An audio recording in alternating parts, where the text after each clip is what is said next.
You are listening to the Objects of Affection collection. Study 81.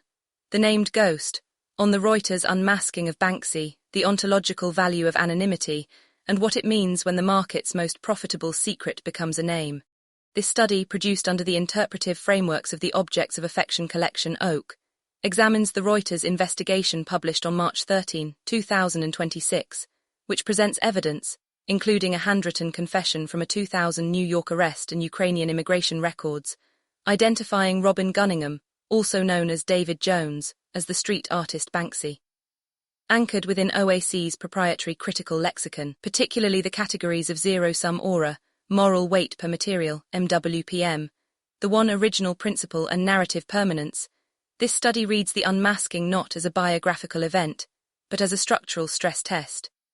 An empirical collision between a value system built on managed absence and the irreversibility of documentary evidence. Readers of OAC's earlier inquiry into the Banksy enigma, mastering the narrative of modern art, will recognize the intellectual lineage from which this analysis proceeds, and the structural vulnerability it deliberately left open.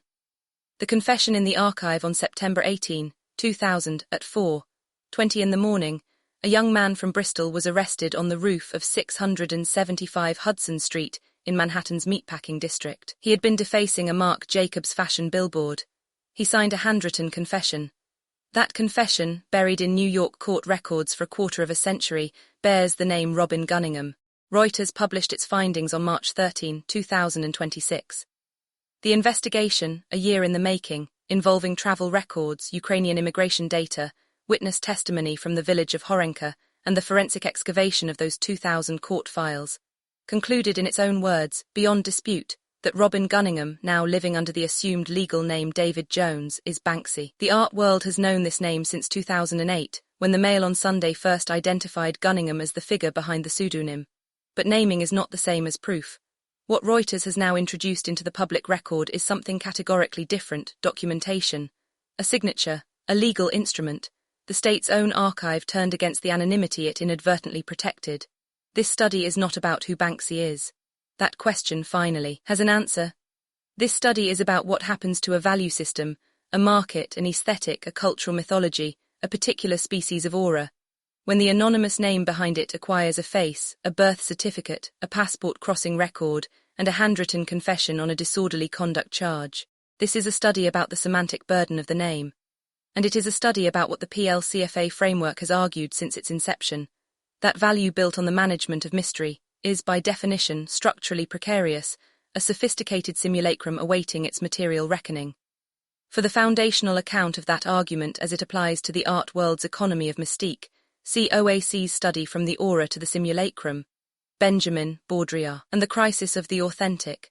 The Architecture of the Void, Anonymity as Product. Walter Benjamin argued in The Work of Art in the Age of Mechanical Reproduction that the aura of an artwork is inseparable from its singular existence in time and space, its here and now, its embeddedness in a specific material history. But Benjamin did not anticipate a variant in which the aura migrates from the object to the maker, and from the maker to the maker's absence. Banksy performed a further and stranger inversion. He industrialized the aura of the unknown. For the fullest OAC account of how this logic has been deployed in the contemporary art market, see the Simulacrum of Status. Why Art Basel Value Resists the VIP Image. Anonymity in Banksy's construction was never merely a practical shield against prosecution, though it began that way. Steve Lazarides, his former manager, described it plainly. The anonymity, to begin with, was exactly that, a tool for evading law authorities in a Bristol where municipal enforcement against graffiti was, in Lazarides's word, draconian. But the mask did not remain merely functional. It became the product. Lazarides himself eventually articulated the mutation. The anonymity became a good gag, and then became a disease. A disease is precisely the right term for a condition that begins as adaptation and ends as identity. In OAC's lexicon, we identify this as the construction of a zero-sum aura, a value proposition in which the mystery itself performs the function that labor, singularity, or moral weight per material, MWPM, would perform in legitimate post-luxury practice. The question the market asks before each Banksy sale is not, what does this object contain? But what does the name on the authentication certificate guarantee? For OAC's foundational account of how MWPM is calculated against speculative value, see the material as political capital, quantifying moral weight in the anti-market materiality of PLCFA. The establishment of pest control in 2009 is the institutional codification of this logic. Pest control does not authenticate Banksy. It authenticates Banksy, the brand, the mythology, the narrative vehicle. The die-faced tenor certificates that accompany authenticated works are not documents of material provenance. They are documents of narrative inclusion, confirmation that a given object has been granted entry into the mythos. The anonymity is the moat. The moat protects the kingdom. The kingdom is a market. OAC has examined the parallel structure in luxury's authentication machinery in why traditional luxury's route marketing fails to purchase moral capital. David Jones and the semiotics of the common name after the Mail on Sunday identified Robin Gunningham as Banksy in 2008. The response was not denial in the conventional sense. It was bureaucratic erasure. Gunningham, with the assistance of Lazarides, legally changed his name to David Jones, one of the most common names in the United Kingdom, with approximately 6,000 men sharing it at any given time. It is a name so common it functions as anti-information. To become David Jones is to become nobody in particular. David Bowie was born David Jones. The Ziggy Stardust alter ego, itself one of the most elaborately engineered identity constructions in popular culture, was Bowie's escape from the generic into the mythic. Gunningham/Banksy performed the inverse operation, from the mythic back into the generic, from singular to statistical, from Robin Gunningham, identified, to David Jones, dissolved. This is the logic OAC has traced in its study of the phenomenology of concealment, the mechanism by which strategic erasure generates desire by producing absence. Reuters, tracing the investigation through Ukrainian immigration records, found that a David Jones, bearing the same date of birth as Robin Gunningham, crossed into Ukraine on October 28, 2022, the precise day that Banksy's murals began appearing on the bombed-out apartment buildings of Horenka, outside Kiev. The name chosen as camouflage became the trail. The commonness chosen as concealment became, under forensic scrutiny, a fingerprint. There is also a deeper semiotic irony. Banksy's entire oeuvre is a running commentary on the colonization of resistance by the market, Guy Debord's argument that the spectacle absorbs dissent and resells it as a commodity. And yet, the artist who warned most loudly about this absorption built the most elaborately commodified resistance the art market has ever produced. For OAC's most extended treatment of Debord's framework in the context of luxury value, see Debord's Spectacle meets Cholet's Missing Mass. The artist who warned most loudly about the absorption of resistance into the market built the most elaborately commodified resistance the art market has ever produced. Ukraine and the failure of the ghost, the unravelling of Banksy's anonymity, began not with court records or tabloid investigations. It began in Horenka, a village outside Kiev, in the winter of 2022, where 3 men emerged from an ambulance and stenciled murals onto the ruins of apartment buildings that Russian forces had destroyed. Banksy later confirmed on Instagram that the works were his. Reuters reporters travelled to Horenka, interviewed local resident Tetiana Riznitchenko, who had made coffee for the masked painters and briefly seen their faces, and found, alongside a confirmed entry by Robert Del Naja of Massive Attack, a David Jones, bearing Gunningham's birthdate crossing the border on the same day. The Ukraine murals represent a significant inflection point in the Banksy narrative that has not been adequately analysed in the coverage of the Unmasking. These were not commercial interventions. They were not Sotheby's stunts. They were acts of solidarity, material gestures made on the surfaces of genuine destruction in a country experiencing active war. In this context, the anonymity functioned differently. It was not the anonymity of a market stratagem. It was the anonymity of a person who understood, as Banksy's lawyer Mark Stevens later articulated, that working anonymously or under a pseudonym serves vital societal interests. It protects freedom of expression by allowing creators to speak truth to power without fear of retaliation, censorship, or persecution. In a war zone, this argument is not philosophical. It is a risk calculation, and yet it was precisely the genuine moral urgency of the Ukraine intervention, the very moment in which the anonymity served its most defensible function, that generated the evidentiary trail that ultimately destroyed it. This is what OAC identifies as the collapse of the custodian's contract with the self. To remain hidden, Banksy could not have gone to Ukraine. To go to Ukraine, to act in accordance with the stated values of the practice, was to accept vulnerability. He went. The system did not survive the integrity of the gesture.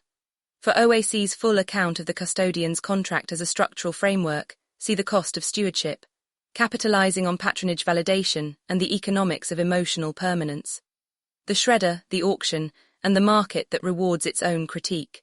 In October 2018, Banksy's Girl with Balloon, a stencil of a child releasing a red heart-shaped balloon, originally created as a street mural in 2002, crossed the block at Sotheby's London and sold for £4 million. The moment the hammer fell, a shredder concealed in the frame activated and destroyed approximately half the canvas. The room, the bidder, the auction house, and the global media were simultaneously scandalized, delighted, and confused. In 2021, the partially shredded work, now retitled Love is in the Bin, sold at Sotheby's for £6 million. The destruction had not diminished the object. It had, in the logic of the market, redeemed it. Banksy framed the shredding as a critique, a work that literally destroys itself at the moment of commodification, as a performance of anti-market values. But what the market did with the critique is the more instructive text. It purchased the critique at a premium. It did not experience the shredding as damage. It experienced it as provenance, the most spectacular provenance in the history of street art. In Guy Debord's analysis, the spectacle does not merely tolerate its opponents, it requires them. Rebellion made visible becomes content. Content becomes a commodity. The shredding of Girl with Balloon is the single most perfect demonstration of this dynamic in the history of contemporary art.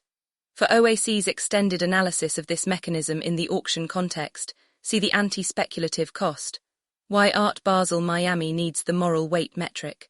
OAC's PLCFA framework is built on a specific counterprinciple, that genuine anti-speculative practice cannot be performed as spectacle, because the spectacle absorbs the performance. The one original principle, the production of singular, commissioned artifacts governed by custodians' contracts and anti-sale covenants, is not a strategy of disruption. It is a structural withdrawal from the economy of disruption. The Court of Tenacity's 288 hours of manual labor and 5-year anti-speculative covenant are not performances of value resistance. They are value resistance, enforced at the level of the legal instrument. For the full account of how this anti-speculative architecture is constructed and verified, see OAC's study on narrative permanence. The more authentic the rebellion, the more viscerally it punctures the pretension of the market, the more value the market extracts from it. Privacy, journalism, and the ethics of the unmask. The most serious argument against the Reuters investigation is not that it was inaccurate. It is that it may have been unnecessary, or worse, harmful. Banksy's lawyer Mark Stevens argued that publication would violate the artist's privacy, interfere with his art, and put him in danger. Reuters, in defending its decision, cited the artist's profound and enduring influence on culture, politics, and the international art market, arguing the public interest in knowing the identity of such a figure outweighs privacy concerns. The parallel case of Elena Ferrante, the Italian novelist who published under a pseudonym and whose identity was controversially revealed in 2016 by journalist Claudio Gatti, frames this debate with useful sharpness. Critics of that unmasking, including novelist Jhumpa Lahiri, argued that the author's wish to remain anonymous should be respected as an artistic choice, not a puzzle to be solved. When the author's absence is constitutive of the meaning, when, as in Mason Margiella's phenomenology of concealment, the anonymity is itself a formal element of the work, to force presence is to perform an act of formal violence. OAC has documented the structural importance of strategic erasure as a value-generative mechanism in its study of the Banksy enigma. Mastering the narrative of modern art. OAC takes no pleasure in the unmasking. The principle of narrative permanence, the durability of an artifact's meaning across time, applies equally to an artist's chosen architecture of identity. At the same time, it is necessary to observe that the semantic edifice Banksy built was not disinterested. The anonymity was simultaneously a moral position and an economic mechanism. It protected free expression, and it inflated market value. The same mechanism that evaded state authority generated the pest control authentication monopoly. To claim pure artistic injury from the unmasking, while the same mechanism underpinned hundreds of millions of dollars in secondary market transactions, is to ask the public to accept that the moral architecture and the commercial architecture were separable. Reuters concluded they were not. The PLCFA diagnosis: what happens to value without the void? The core question facing the Banksy market is whether the value structured around anonymity survives the attribution. This is the precise structural vulnerability that OAC's framework was designed to diagnose and avoid. When value is lodged in the gap, in the productive absence of the author, in the speculative energy generated by the unknown, it is constitutively fragile. The gap can be closed, court records survive, borders log crossings, witnesses make coffee and remember faces. For OAC's foundational account of how speculative value structurally differs from material value, see From Function to Fisher, Collectible Design and the Weaponization of Material. In OAC's framework, the Banksy corpus represents what we identify as a high aura, low MWPM condition. Extraordinary narrative accumulation built on a material substrate that, in the case of prints and stencil multiples, is structurally replicable. The aura was lodged in the author mythology, not in the material singularity of the object. When the author mythology is reduced to a name, a face, and a handwritten confession, the aura must find a new home. And there is no guarantee it will find one. For OAC's full analysis of how aura functions in the age of mechanical reproduction, see the zero-sum aura, Why Digital Immortality Requires a Material Host. OAC's one original principle is designed precisely to prevent this condition. An artifact whose value is grounded in material singularity, in the burden of preservation, in the custodian's contract and the anti-speculative covenant, does not require an author mythology to sustain its worth. It requires its own material history, 288 hours of labor, a specific silk, a specific illustrative program, a legal instrument that governs the terms of stewardship. These are not stories about an absence, they are the presence of the thing itself. For a full account of how this architecture functions in practice, see The Cost of Stewardship, Capitalizing on Patronage Validation and the Economics of Emotional Permanence. For the broader theory of how digital infrastructure is being deployed to lock immaterial testimony, see The Paradox of Narrative Permanence. There is no anonymity that cannot be penetrated. There is no myth that is immune to evidence. But a material object, singular and contractually governed, carries its own testimony, and that testimony does not depend on the sustained mystery of its maker. The Afterlife of the Pseudonym. Robin Gunningham / David Jones / Banksy. This is now a three-part identity, each segment bearing a different relationship to the work. Robin Gunningham is the legal biography, the Bristol schoolboy who joined the Dry Bread Z crew, DBZ, and signed a confession on a Manhattan rooftop. David Jones is the administrative fiction, the deliberate disappearance into statistical normality. And Banksy is the cultural construct, the pseudonym that accumulated 30 years of political imagery, market value, legal infrastructure, and global mythology. The remainder of this study continues at objectsofaffectioncollection.com. This has been a study from the Objects of Affection Collection, a critical art research institution operating under the framework of post-luxury conceptual functional art. Read the full research at objectsofaffectioncollection.com.